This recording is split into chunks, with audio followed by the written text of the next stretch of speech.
One late afternoon in 1950, a mushroom hunter finds a body of a woman off a little-used road in West Virginia. It is clear she was murdered and dumped in this remote location. Despite there being few clues to her identity, investigators get to work trying to identify her and her killer. Within the first year of discovering her body, investigators claim to have identified her 7 different times. None were correct. Now, almost 75 years later, the woman's name and her killer are still unknown. This is her story.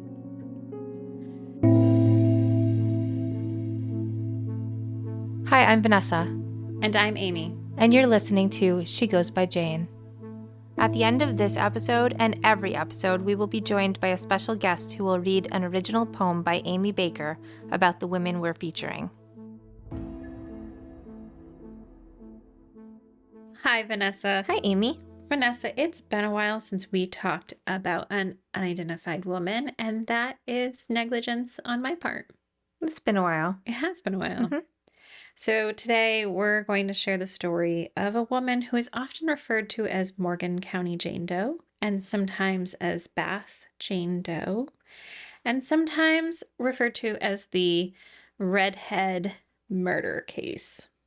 So the story of her discovery and the attempts to identify her, it does get a bit convoluted at times, but I think it really does illustrate, and her story illustrates how much people wanted her identified and how much they wanted to just close this case. Now, during my research into her case, I learned that she was connected to a lot of other cases of violence against women and other missing persons cases, and I'm not going to get heavily detailed into each of those because I want to keep the focus on Morgan County Jane Doe and the attempts to identify her. But this week on my newsletter, Girl Hunt, I'll share more. Awesome. So can you just remind our listeners where they can find Girl Hunt? Right, that's a great question. So Girl Hunt is my weekly newsletter about true crime dealing with women. It releases every Friday, and it means you can get stories like this delivered right to your inbox. You can find it on Substack, but you can also go directly there by heading to girlhuntmedia.com, or you can go to our socials and it's linked off of there in our links. So I wanted to bring something up. Yes. To our listeners. So we are still really trying hard to grow She Goes by Jane, as you know, because Yes. this is a topic of conversation you and I have been having for a long time. And I think that our listeners can help us out by going to our social media, our Instagram and our Facebook for She Goes by Jane, and following, liking, commenting, sharing as much as possible. We really could use a little more visibility. Mm-hmm. It's really hard to get seen right now on social media.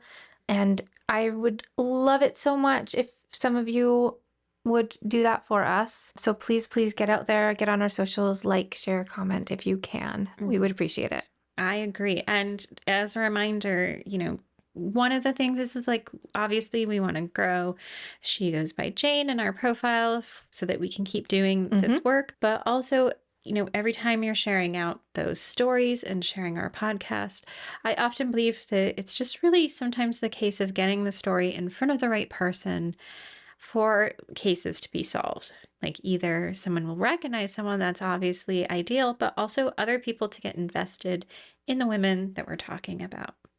Exactly. So and today's story is actually a great example of that, and it will become abundantly clear by the end, but I'll make sure to circle back about how people can kind of advocate for this particular woman. Sounds good. Now, Vanessa, I messaged you immediately when I saw this, but our story begins with a mushroom hunter. We always love the mushroom hunters. We love starting with a mushroom hunter or a good boy or girl. Yeah, there's no dogs. There's no dogs in this one. So after the last time, remember we had that little discussion, what is a mushroom hunter called? Are they mushroom hunters? Are they foragers? Yes, what's the accurate So since then I found out, so you can be a mushroom hunter or a forager. Some people simply call it mushrooming. Which is I'm going mushrooming later. Okay. Which I like. It's good and strong.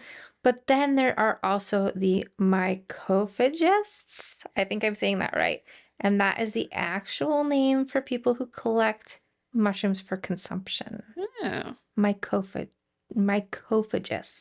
okay. Yeah, Well, so I'm always learning something new. I'm guessing our guy who was out mushroom hunting in 1950 was maybe not calling himself a mycophagist. Right.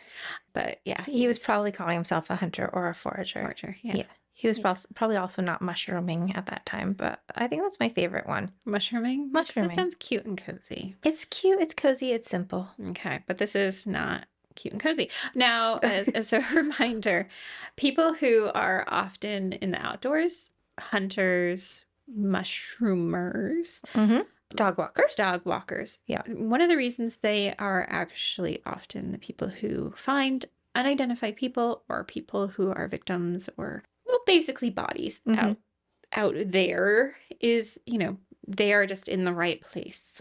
And that's true for this guy. So we're going to Wednesday, May 10th, 1950. And it's around 4:30 p.m. when a man named Benjamin Mills was out hunting mushrooms. Though it's late in the afternoon, there's plenty of daylight left as he's walking along Route 522 on the West Virginia side of the Potomac River. Now, to kind of help situate us in where we are, this road today provides a vital link in this corner of West Virginia into Maryland.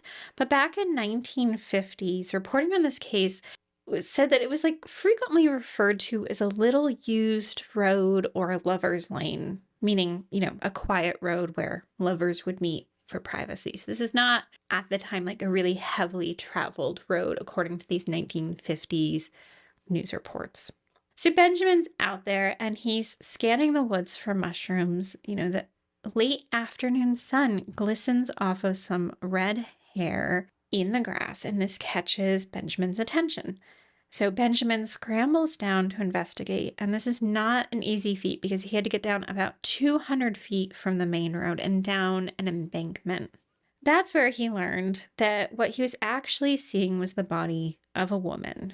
She's naked and curled up near a railroad culvert. It's clear abundantly that she is no longer alive, and her facial features were hard to make out because she had been beaten pretty brutally.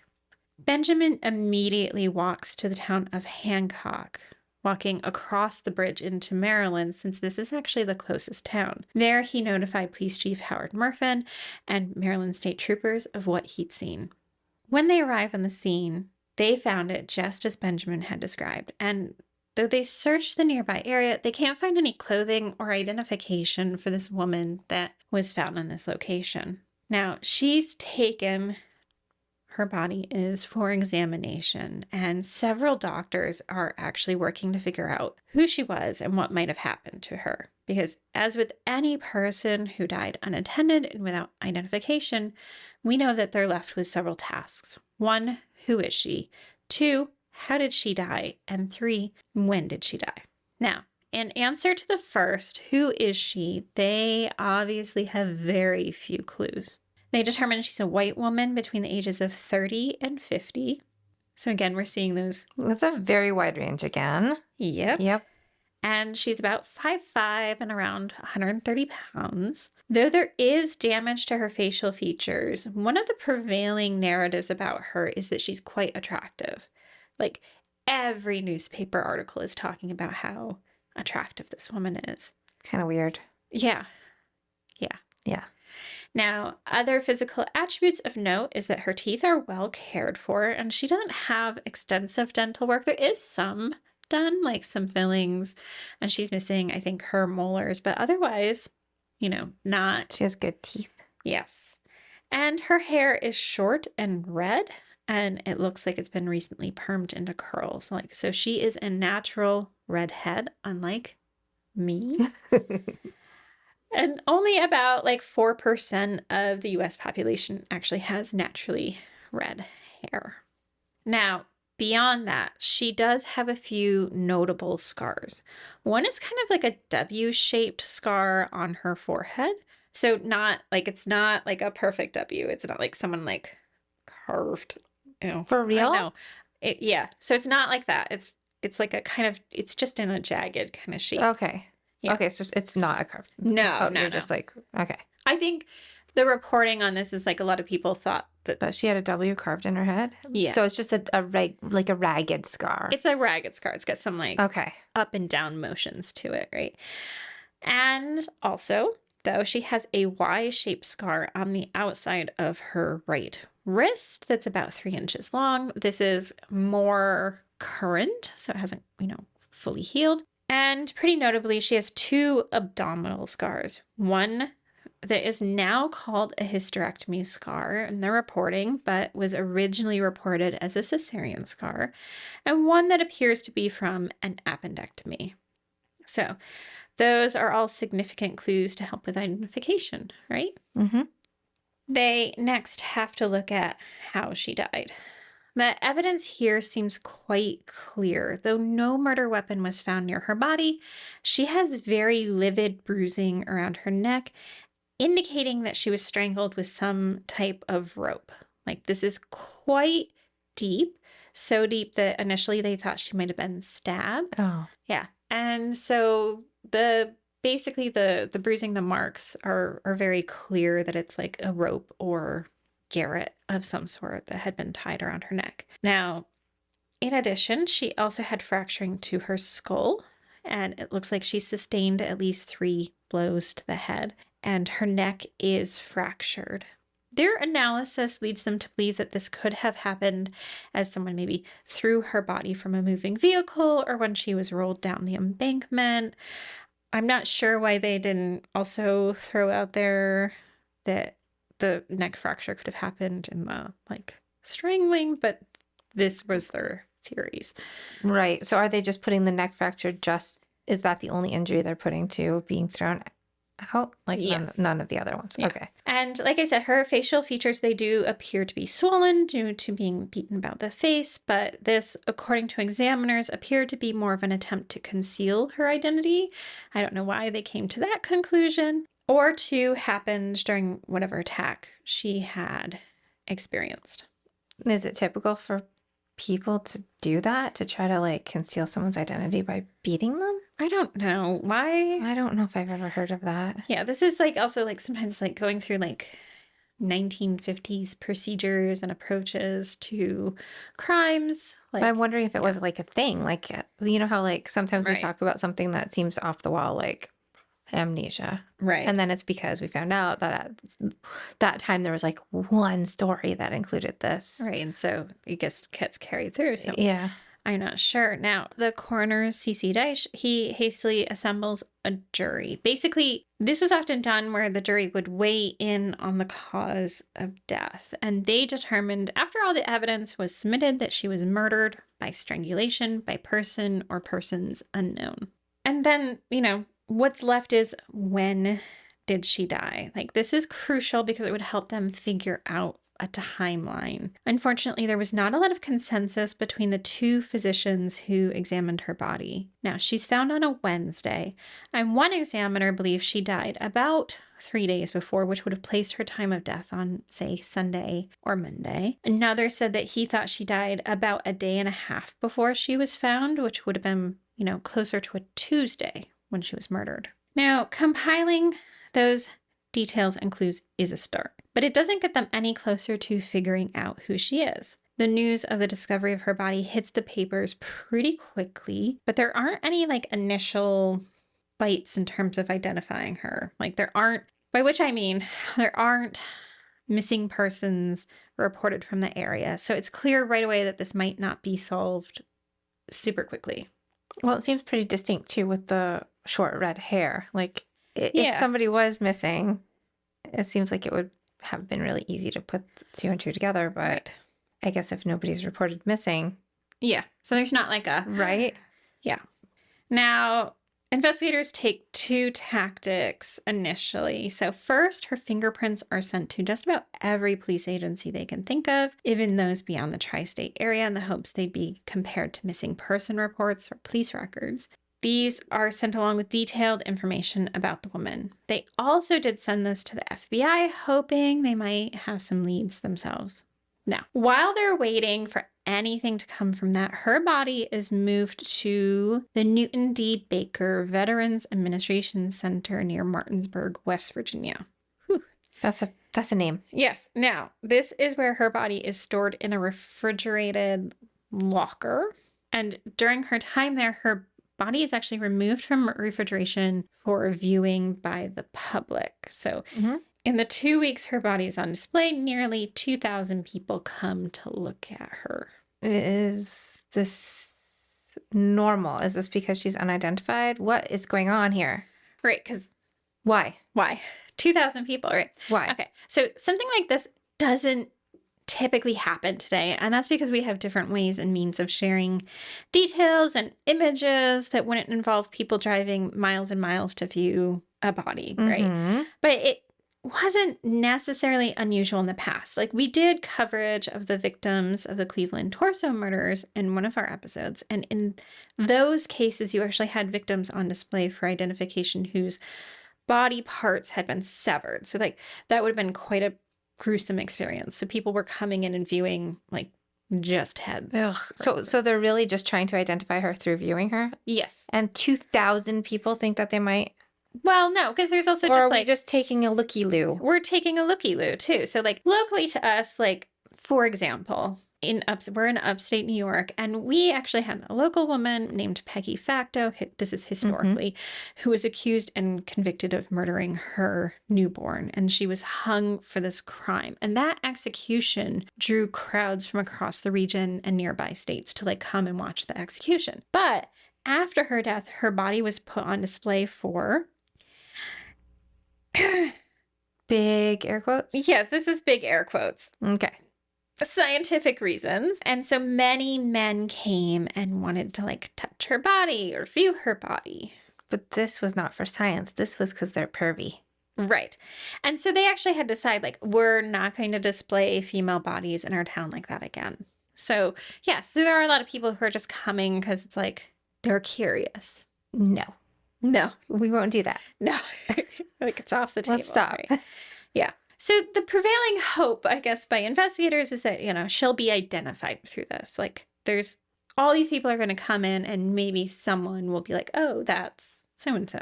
Now there's one moment that feels like it could be something. And that's when a woman who's described as being poorly dressed told a worker at the Veterans Center that the unidentified woman was her sister and they couldn't afford to bury her.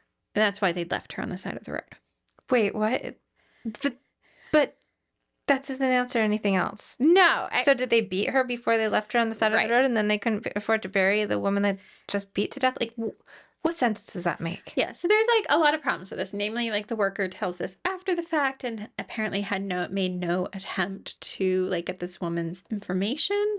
Which I mean, the sole reason this Jane Doe is at this Veterans Center is for identification purposes. So where was the failure there? But also, too, like the details this woman is giving, like don't actually match up with what investigators know. This is such a weird thing to try to claim. Yes.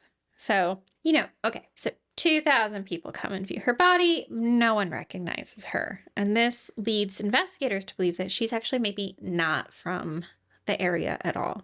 There's also the detail about her being her body being kind of curled up. Right.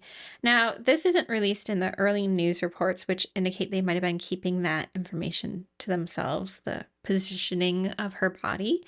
But later they'll say it seems like maybe her body was in that position for a while. And those working the case said it might be because she was hidden in something like a car trunk before she was left on the side of the road. This also helped lead them in the direction that she might have been transported from some distance. So those are their pieces of evidence that she might not be local.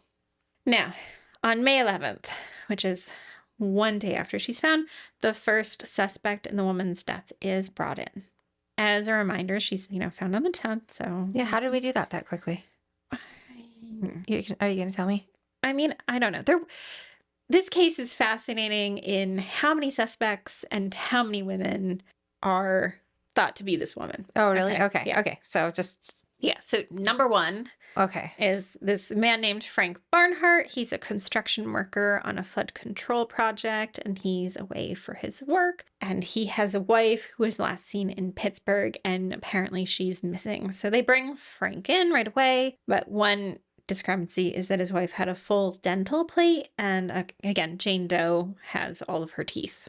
So Not his wife. no, they bring him to view her body, and like it's clear that she's not a match.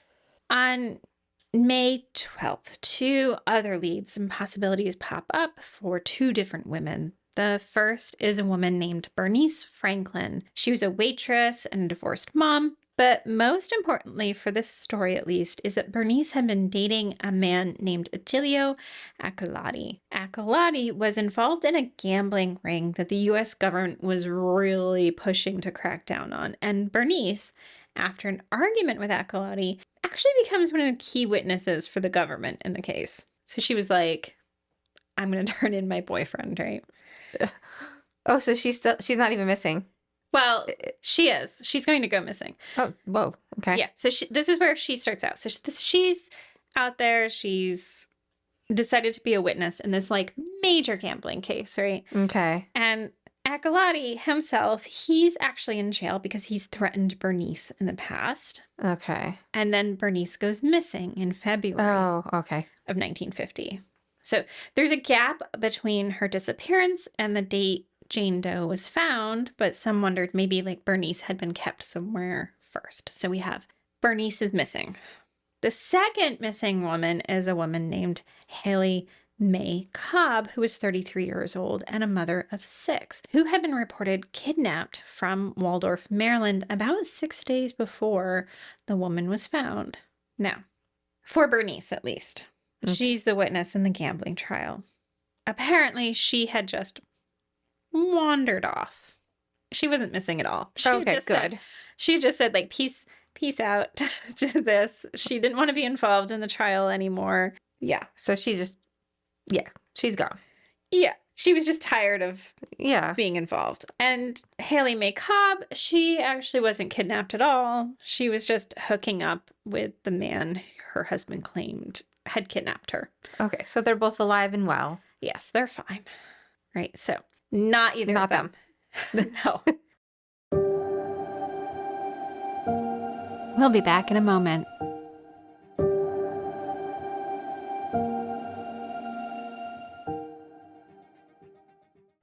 On May 13th, there's another promising lead. This one gets a bit more complex, so you're gonna have to stick with me, okay? Okay. Yeah. Okay, so first, there's a man named T.C. Yost who picked up a female hitchhiker who rode with him 40 miles from Duncansville to Breezewood, Pennsylvania. This happened about 26 hours before Morgan County Jane Doe's body was found, so this works with one of the doctors who was correct about the time of death, right? Okay. Now, TC offers a few different stories, or at least a few different ones were printed in the paper, but what I can parse out is that the woman was exceptionally chatty during their drive together and chain smoked and talked the entire ride. And apparently the woman said her name was Betty Lou and she lived on a farm outside Akron, Ohio. She said that she was leaving her husband and that she was on her way to meet up with a truck driver who she was meeting once TC dropped her off. Okay. Okay.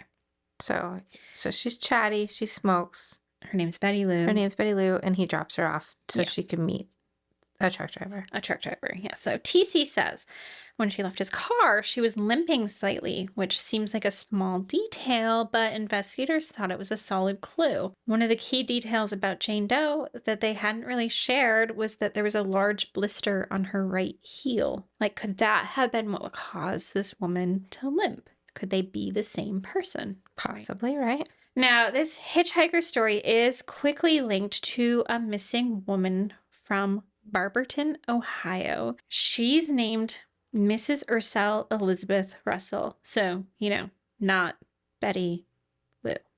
Not Betty Lou. But they're like, that must be. Okay, so let me tell you a little bit about Mrs. Ursel Elizabeth Russell. On December 19th, 1948, so close to a year and a half before Jane Doe was found, Mrs. Russell had left her sister's home in Barberton, Ohio, to drive to her parents' farm in Canaan. Now, she never makes it. Her car is found 2 days later, parked near the Tuscarawas River. Good name. Yeah, outside Canal Fulton. Her purse was found on the ground. She's nowhere to be found. So I'm not sure why this felt like a strong lead, but the papers are practically rabid about it. So they're definitely thinking like Mrs. Russell and Betty Lou are one and the same. Yes. Maybe because Elizabeth, Betty, maybe. I don't know. Yeah. But I'm guessing you're going to tell me she's not. Well, okay, so they start putting this story together. Like, obviously, Mrs. Russell was the hitchhiker that T.C. Yost picked up. And then, obviously, she was also the murder victim. So, eventually, they decide that Jane Doe could not be Ursel, because Ursel was just 5'2", and Jane Doe was about 5'5". Okay. Now, when they decide it wasn't Ursel, for some reason, they also seem to drop their whole line of inquiry about the hitchhiker at the same time. Really? Yeah. So because we ruled out Ursel, we are going to rule out Betty Lou. Yes. Instead of considering that they're two different people. Right. Oh, okay. Now, the sheriff says, additionally, to him it doesn't make sense because TC says he picked up Betty Lou about 26 hours before Jane Doe was found. The sheriff was leaning heavily towards her murder happening on that Sunday or Monday and not the Tuesday. So siding with the other doctor who was placing the time of death as 3 longer-ish days. Okay. Right? Now, Ursel, by the way, is still missing, though she is not in any databases. Wait, you mean right now? Ursel's never found. So we've never inquired into Betty Lou ever again, and Ursel has not been found, and she's not in any databases. Yeah. Okay. Right. I think this goes back to kind of something that always, rests in my mind when, particularly when an unidentified body is found and someone thinks it's like someone, so they'll be like, oh, that Jane Doe must be Sandy Smith. I'm just making these names up, right? And when they find out that it's not Sandy Smith, they're like, oh. Okay. I don't care. Nothing more? Yeah. Yikes. Yeah. So, I mean, are there steps people can take or should take to get people like Ursel back on a database or on a database at all, I guess? So this would require the police who handled Ursel's case to submit her case to the database. That's all it takes? Yes. Just the police station, like kind of where she was found, just submitting it to a database. Yes. So they have to go through some steps, but... Well, right. I'm sure it's a lot of paperwork, and I'm sure it's like, it could possibly be time consuming. But yeah. But are there like secretaries and stuff at the police station? Well, I mean, I could do stuff like this. I find it interesting, and Ursel was written about as recently as a year ago in newspapers, and they spoke to police about it. But it's just like taking that extra step, and that's actually why we talk about like NamUs is a great database. I'm so glad that we have it. On the other hand, it's an incomplete database, and Ursel is one of those women who just, or individuals, because there's men and non-binary people too, who just like never make it into databases. So Ursel is one of them. So this is like where we, again, like advocacy is great, right? Now, next, so we're moving on from Ursel / Betty Lou, because they've just been like, nope to either. Next, they arrest a man named Fred Jackson Tharp. Now, Fred is described as an itinerant painter and an army deserter. So they're really not looking too fondly on him during this arrest. Now, during this arrest, they seize his belongings and they find that he has on him a woman's scarf, love letters from women, and most disturbingly, to the 1950s mindset, a photo album containing 100 photographs of women. Okay. And if you're about to ask me why they would find it disturbing, it's because they were described as pornographic. Okay. So he's obviously a killer. Right. Now, there are some other things that make them consider him as suspect. So it's not not just the Okay. photo album. One is the key pieces of evidence is they find a long red hair on his coat, and they felt this might be a match to Jane Doe, which, side note, is strange because Jane Doe had short hair and this was described as a long hair. I mean, she could have cut it at some point. Right. Maybe. I don't know. I don't know. Now, so for the record, when they ask him about this, he's like, I don't know where that hair came from.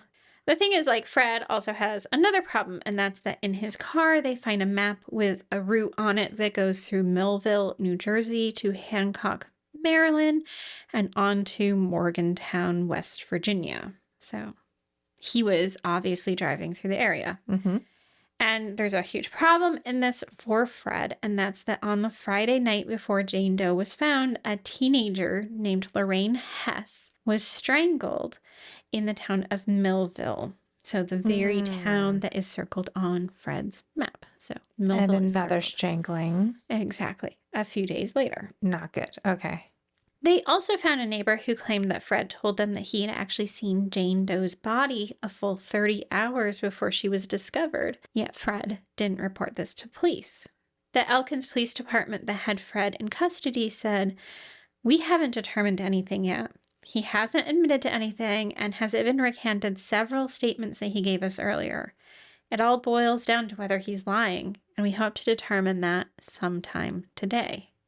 So, Okay. Why would he lie and say he saw the body before it was discovered? Why would so he do that, well, that? so in that case, yeah, so that's a neighbor saying that this is what Fred told them. So it's like hearsay at this point? Yeah. We don't know if Fred actually said that? I don't know, like, Like, why would you do that, Fred? No. Or maybe Fred's just trying to, like, have conversation. I don't know. It's weird. People do a lot of weird things, right? So Fred might not be a murderer, but he's a weirdo.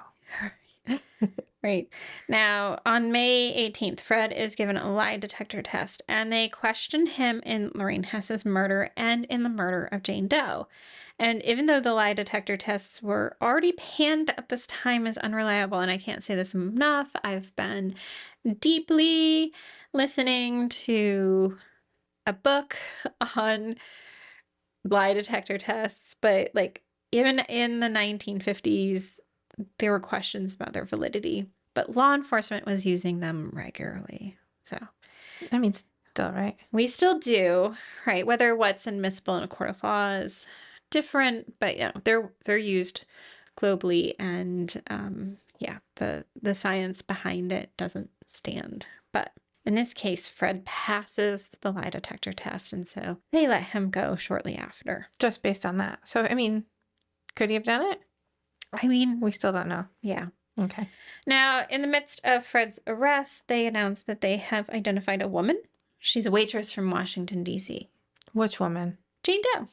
But this is an unidentified case. Yeah. Okay, so they didn't. No. Oh, okay. So this time it's a coworker who claims this woman is Ida Sheath. The lead falls apart when they determine that their fingerprints don't match. Is Ida missing still? I could not find or track down information about Ida. So if anyone knows what happened to Ida. Ida Sheath. Yeah. Okay. Now, are you getting tired of all the assessments? I mean, there's a lot. Like, I don't know if I'm getting tired of it, but I'm certainly not keeping track of all of them. No, and I think that's just going to continue. It just keeps rolling, right? Like, Okay. and I think that this makes the case a little hard to sort through or make sense of, right? Like, Right. So really, like, if you're looking at the dates of these, you really have like a 1 week period in which it's clear they're just trying to wrap this All up. this happened in 1 week? Yes. Good Lord. Yeah. Okay. Now, a few other clues do pop up. One is that they find a dress alongside the road, several miles away. It's variously described as gray, buff, or rust. So who knows what its exact color was. Mm-hmm. But there's a grass stain on one sleeve, and there's no identifying labels on it. And so they actually take this dress and they place it on Jane Doe. On her. On her. And according to reports, it fits her perfectly. Right. Now, they also find a box 23 miles away alongside the road, and this contains 2 bras, a pair of black panties, and a blouse. And 4 miles away from her body, they find 2 slips. So investigators are implying all of these clothing items might be hers. That's a lot of clothing. Right. Is it like a suitcase that opened? No, it's like in a box, some of them. The box. Okay, so wait, okay, I box missed has, that like, part. So you said they found a box with some bras and that a had the pair bras and the of black lace panties and a blouse. But then they find in a different spot two slips. And then in a different spot, a dress. The dress? Right. So they're implying like all these belong to this woman. Okay. Now, there's also an issue of a car that's been abandoned alongside the roadside, not too far from where the dress was found. It's an older sedan with Pennsylvania plates, and inside there's a 3-foot length of rope in the glove compartment. Okay. And they said that they found strands of hair on the rope. So is it possible that this is the murder weapon? So are we actually getting into like closer stuff that has been kept as possibilities? You don't know. I don't even know at The this clothes point. or the car The or the clothes, rope? no. Okay. Now, okay, they determined the car was stolen over the weekend, and the timeline matches up, right? Mm-hmm. Plus, they have an escaped convict in the area who loves to steal cars. Okay. Like, could he have escaped prison, stolen the car, kidnapped a woman, murdered her, and then just been on his way again, right? I mean, I guess, right? Right. Could he? Right. But then they look at the strands of hair and they determine they're not a match for Jane Doe. So I know. What are you doing here, Amy? I don't know. Like this case. Oh, okay. So the theory is abandoned once again. Okay. Okay. So the investigation does quiet down for a few weeks as no new leads or investigative angles really come to light. On May 23rd, Jane Doe's body is taken from the refrigerated storage and is brought to Greenwood Cemetery in Berkeley Springs. This cemetery is used for burials of poor and unhoused and unclaimed, so she's buried there with like a simple headstone. The service is led by Reverend T.W. Sunderland of the Methodist Church, and he says, "This is the most unusual funeral service at which it has ever been my duty to officiate for a human gone unknown save to God alone, and in the absence of a single mourner. We can only pray that God will look with mercy on the victim and her bereaved family. If there's one hope that man's innate sense of justice will someday deal fairly with the perpetrator of so wretched a deed." Finally, at the end of June, they make a stunning announcement. I know you'll be shocked. They have identified the woman. But they really haven't, have they? No. Okay. And potential suspects in her death. This time she is Lottie Wolfe Gibson, a divorced mother of 2 from Akron, Ohio. This identification actually comes from several witnesses who are questioned by police in 3 states. So they're like, oh, we got it this time, right? Mm-hmm. Now, Lottie was the girlfriend of James Preston Bishop, who was known to police and wanted on several charges. Lottie was last seen on Sunday, May 7th, and at James's father's home near McConnellsburg, and several members of the Bishop family are questioned about Lottie's disappearance. Now, violence seems to be erupting in the Bishop family household around this time because on June 17th, one of James's brothers, so James is the one Lottie is dating, Mm-hmm. one of his brothers, Lester, was fatally shot by another brother, Walter. Wow. Yeah. Okay. Who's arrested like a day later for that crime. That's So, awful. Yeah. Now, the search for Lottie is pretty brief. She pops up very much alive 11 days later, likely wondering what the fuss is all about. She calls into police and then they have her come in to just like verify that she's okay. I love how many of these women are actually still fine and well. Yeah, they just like, They're just wandering off somewhere. They need a breather. yeah. And then, came back and was Yeah. like, what the heck? Now, this is one of the last identifications of this woman of Jane Doe, before her case really starts to fade from view. Like the following year, on the 1-year anniversary of the discovery of Jane Doe's body, the newspapers kind of take a dig at the investigation by saying she's now been identified 7 times. I actually, Vanessa, did not include all of them in here. Seriously. Yeah. It feels like you gave us 7. Did you not? How many did you give us? It felt like 40, to be honest. Yeah. Now, in that first year, though, the state police, headed by Corporal Charles S. Burke, has devoted 900 hours to trying to solve this crime. He's answered over 402 letters and traveled to Akron, Ohio, Columbus, Ohio, Lancaster, Pennsylvania, Pittsburgh, Pennsylvania, Cumberland, Maryland, D.C., and just like countless points in Virginia and West Virginia. He says of his motivation, "There's a murderer running loose in my territory, and I am determined to find out who he is." Now, he says, by 1954, so a full 4 years later, 3 different men on separate occasions have confessed to her murder, and none of them are viable confessions. So, despite the sheriff's dedication, Morgan County Jane Doe does go unidentified. This does seem pretty bleak. But Morgan County Jane Doe has not been forgotten. Her case, within the last 15 years, has been worked on by cold case investigators. One of them is a man named Swinger, who was in charge of going through all the old notes, photos, and evidence in her case. In 2013, he said, "We were fortunate enough that there were still reports there at Berkeley Springs. It would be possible that someone could still be alive that perpetrated the crime, but the main focus at that point was to try to identify her." So you see a shift, so many years later, they're just more concerned with identifying her. Which is nice. Yeah. He continued by saying there were literally thousands of hours put into that case to still not know who she is. Someone out there is looking for their loved one. And that's what motivated me to work on the case. It's funny because, right all along, it does seem like they were really trying to find out who this woman is.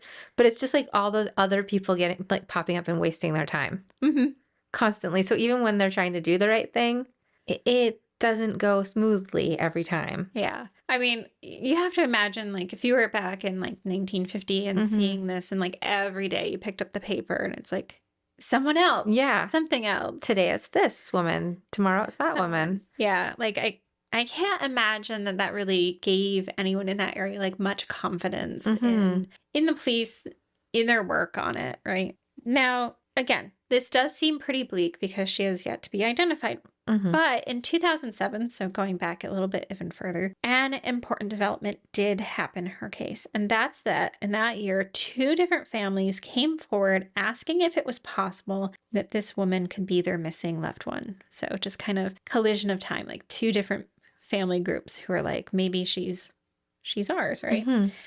And this actually led to the exhumation of her body, allowing them to take DNA samples. These were compared against the families, and they were determined not to be a match.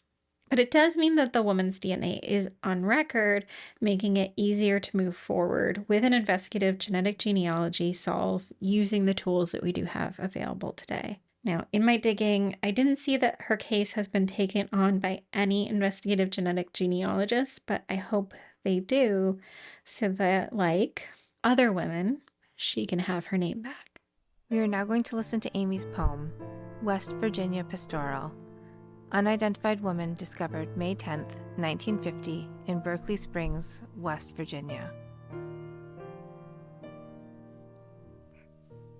This land could be its own kingdom. A flash of red hair snagged, in the grass its seagull. The steady hum of water rushing, through culverts, its battle cry. Here, our women don't read palms or craft destinies from bones that rattle from their bags. Imagine gravity skimming from the earth, our bodies losing hold of the surface, our knives slipping from our hands. Imagine how we could teach our daughters the magnetic pull of a new land's lines instead of how push the right pieces of a car trunk to escape. For more information about our show or to check out other shows on the network, please visit evergreenpodcast.com. Bye, Vanessa. Bye, Amy.